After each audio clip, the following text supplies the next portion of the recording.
DKT స్థలాలను దోచుకుంటున్నాడు, assign భూముల్ని కబ్జా చేసుకుంటున్నాడు, ప్రజల సొంత ఆస్తులను కూడా కబ్జా చేసుకుంటున్నాడు. ఈ కబ్జాకోరు కేటు రెడ్డిని జైలుకు పంపించకపోతే నా పేరు సత్యకుమార్ కాదనే విషయాన్ని గుర్తుపెట్టుకోండి. ఈ కబ్జాకోరు కబ్జా చేస్తున్న భూములన్నీ విచారణ జరిపించి ఒక ఎంక్వైరీ వేసి అన్నిటి మీద న్యాయపరమైన చర్యలు తీసుకొని దాంట్లో బాధ్యులున్న ప్రతి ఒక్కరిని కడప జైలుకో రాజమండ్రి జైలుకో పంపించి తీరుతామని విధంగా చెప్తున్నాను మిత్రులారా. సోదరుడు చెప్తున్నాడు తీహార్ జైలని చెప్తున్నాడు.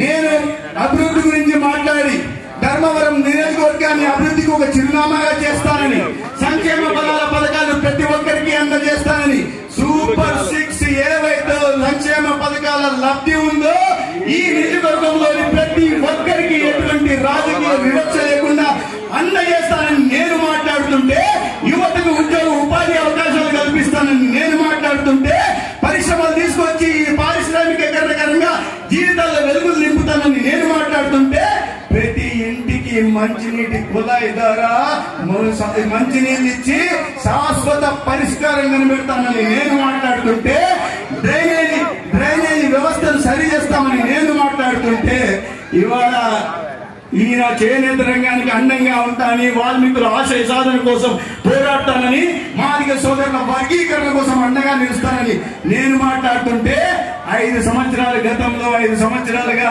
ఇప్పుడు ఎమ్మెల్యేగా ఉంటున్న కేటు రెడ్డి మాత్రం అభివృద్ధి గురించి మాట్లాడుతున్నాడా?